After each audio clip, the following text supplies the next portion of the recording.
David decidió poder quitarse la vida. Y cuando yo le hablaba a él, él me decía así: ¿será que Dios podrá hacer algo por mí? ¿Será que Dios puede ayudarme? Y yo quiero decirte en esta noche lo que también le dije a él en esa oportunidad. Claro que Dios te puede ayudar. Claro que Dios te puede restaurar. Es verdad, a veces el pecado nos aleja de Dios, nos mete en problemas. El pecado pareciera que un inicio es bonito, hermoso, que no tiene consecuencias, pero su final es camino de muerte. Pero a pesar de que nos hundimos muchas veces en nuestros errores, en el pecado, Dios en esta noche ha permitido que usted pueda venir a este lugar para poder darte una palabra de aliento, un mensaje de esperanza, para poder decirte que Jesús es la puerta que tanto nosotros estamos buscando. Y en esta noche, en la Biblia, hay una historia interesante que me gustaría compartir con ustedes. Se encuentra registrado en el libro de 2 de Samuel, capítulo 4, versículo 4. Es la historia de un hombre que lo perdió todo en la vida. Un hombre que tenía todo el futuro para poder tener un futuro glorioso, pero sin embargo en algún momento la tragedia llegó a su vida. 2 de Samuel, capítulo 4, versículo 4. Voy a leer para aquellos que quizás por alguna dificultad puedan también seguirnos en la lectura. Dice el texto así: y Jonatán, hijo de Saúl, tenía un hijo lisiado de los pies. Tenía 5 años de edad cuando llegó de Jezreel la noticia de la muerte de Saúl y de Jonatán. Y su nodriza la tomó y huyó. Y mientras iba huyendo apresuradamente, se le cayó el niño y quedó cojo. Su nombre era Mefiboset. Recordemos este nombre porque lo vamos a mencionar varias veces en esta historia. Su nombre, dice la Biblia, es Mefiboset. ¿Quién era Mefiboset? El texto nos da algunas informaciones interesantes de este hombre. Mefiboset, su abuelo era el rey Saúl. El rey Saúl fue el primer rey de Israel. Su papá, el texto menciona que se llama Jonatán.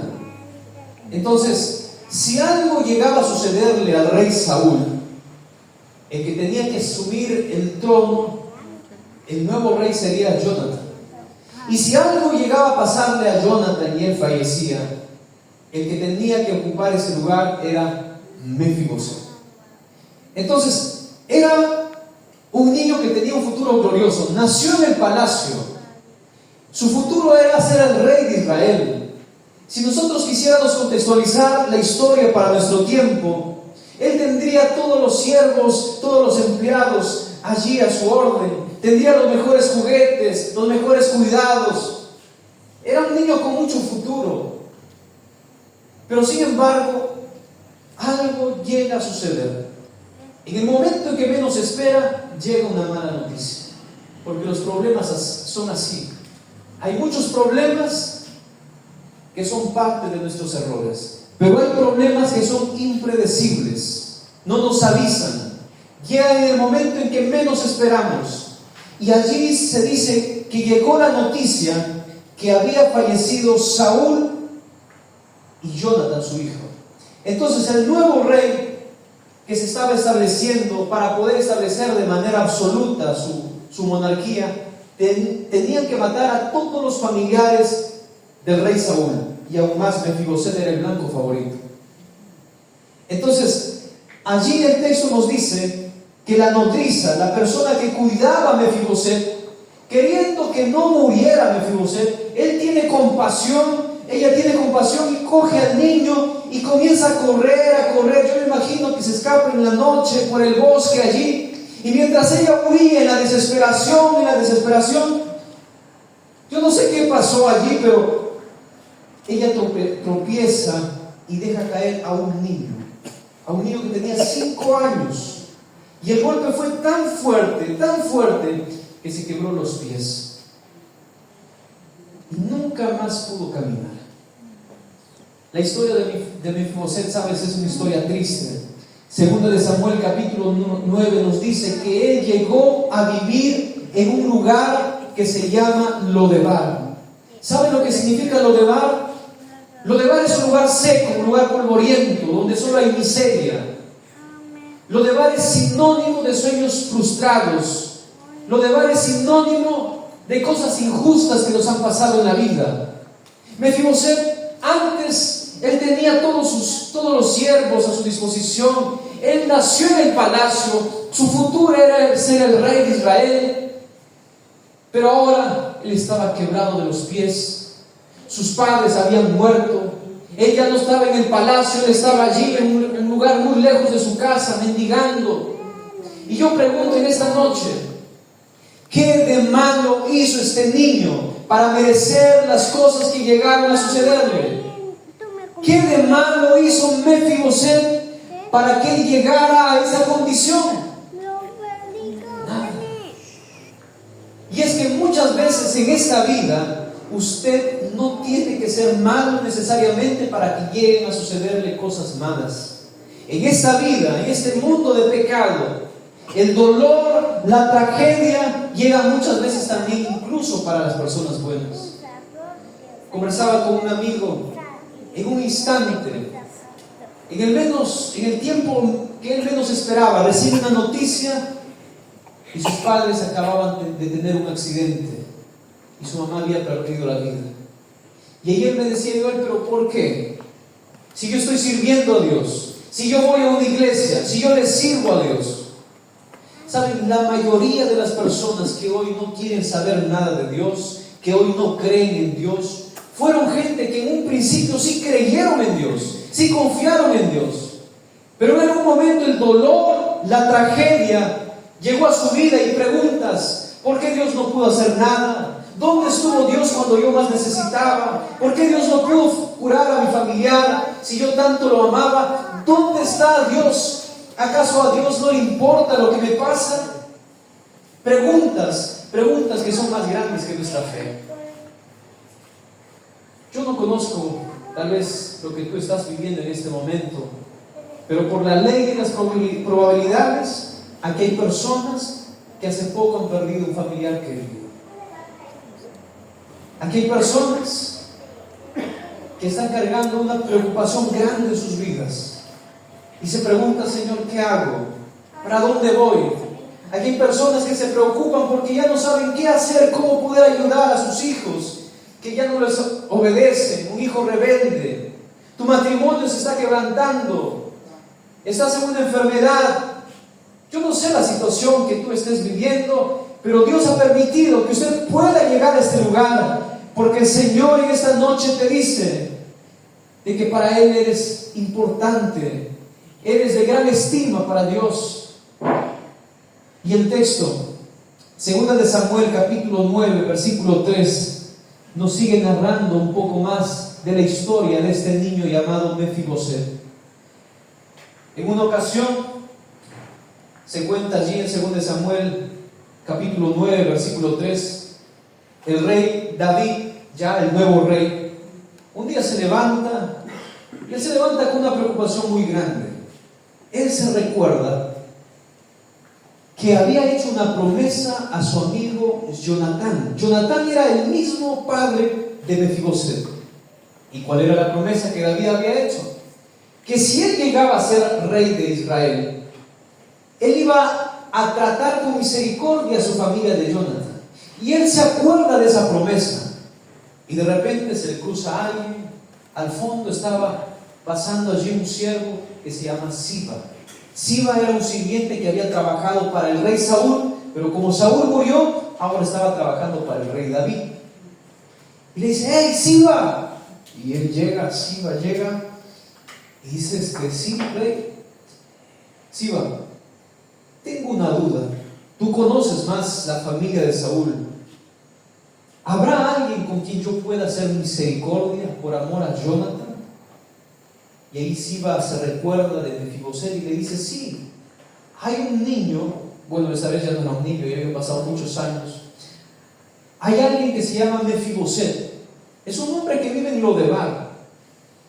pero mi Señor, yo creo que este hombre, ¿en qué podría ayudarte? Él en vez de ayudarte, él va a ser una carga para tu vida. Él vive mendigando, él vive llena de miseria, y es más, ni siquiera puede caminar. Y David le dice, yo no necesito a Mefiboset por lo que él puede hacer, sino por lo que él significa para mí. Y ahí él da la orden que vayan a rescatarlo. Y ahora yo quiero que ustedes puedan imaginar la vida de Mefiboset, viviendo allí en el peor lugar, en la miseria, allí mendigando, esperando simplemente morir, viviendo de la miseria, de las limosnas, de lo que la gente podría darle. Y en ese momento, un día como cualquiera, a lo lejos ve un carruaje real. Nunca antes en el lugar donde él vivía, en Lodebar, pasaba carruajes del reino. Y él dice, ¿quién vendrá a buscar? Y él más se intriga porque ese carruaje llega cada vez más y más cerca a él. Y de repente escucha a algunos soldados diciéndole a Mefiboset, el rey David ha dado la orden de poder llevarte al palacio. El rey no quiere que sigas mendigando. Él quiere que llegues a vivir en el palacio, salgas de Lodebar y vayas a vivir allí a la casa real. Y Mefiboset dice, pero no entiendo qué de bueno yo puedo ofrecer a David. Pero él tuvo que aceptar esa invitación. Él podía quedarse o también aceptar la invitación que estaba recibiendo de él. Y en esta noche Dios también te invita para poder volver a casa. Esta noche Dios también nos está invitando. Bueno, Dios en esta noche también ha permitido que hoy podamos estar en este lugar para poder hacernos la invitación. Él sabe lo que está sufriendo. Él sabe lo que ha sucedido contigo la semana que pasó, hace 2 días. Dios sabe cómo has venido a este lugar y Él hace la misma invitación de poder regresar a sus brazos. ¿Quién sabe? Estoy hablando en esta oportunidad para alguien que conoce de Dios. Tu familia nació en la iglesia, vienes de padres cristianos, pero en algún momento algo pasó y te alejaste de Dios. Y la vida lejos de Dios no ha sido fácil.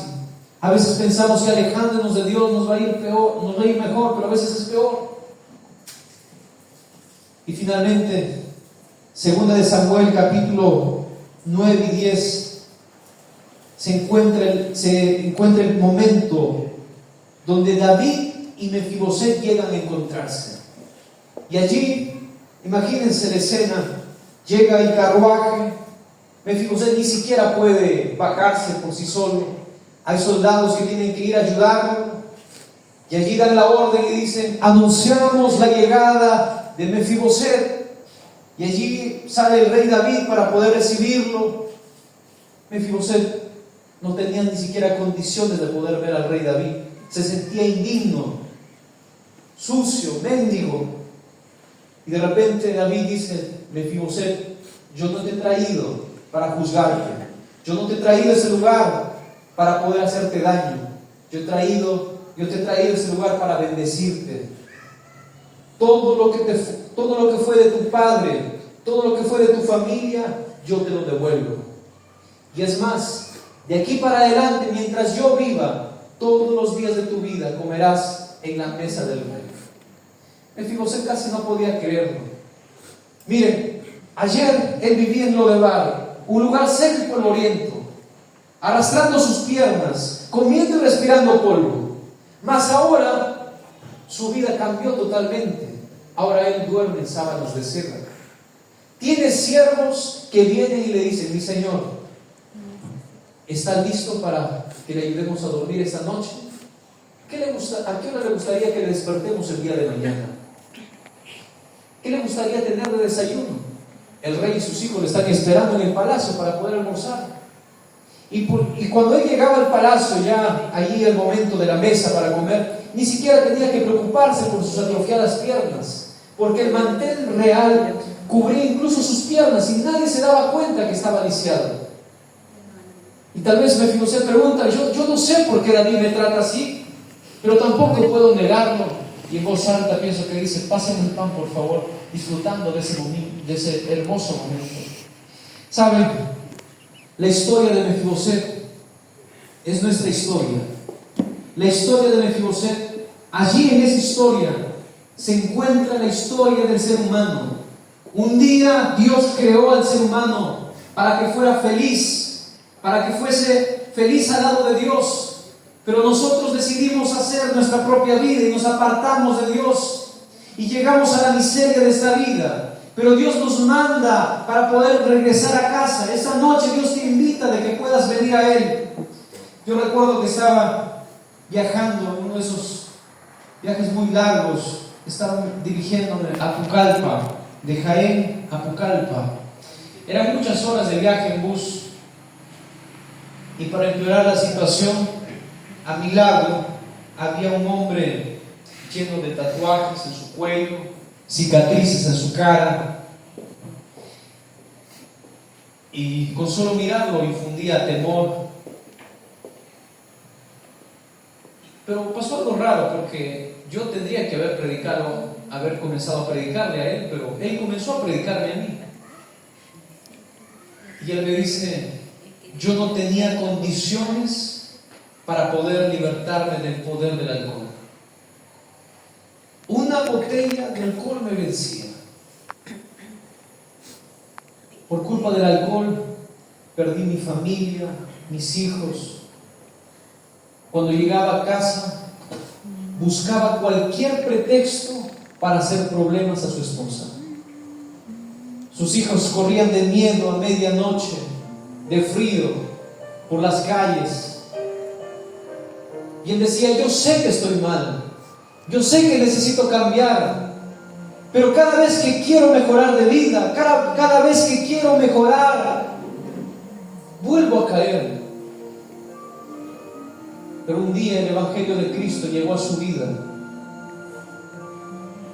Y en una ocasión que él salía de una discoteca, de una cantina, él estaba tan tomado, estaba tan borracho en esa ocasión, que él se quedó dormido allí en una vereda, en una calle. El frío lo despertó 4 o 3 de la mañana. Y allí en la soledad de la noche,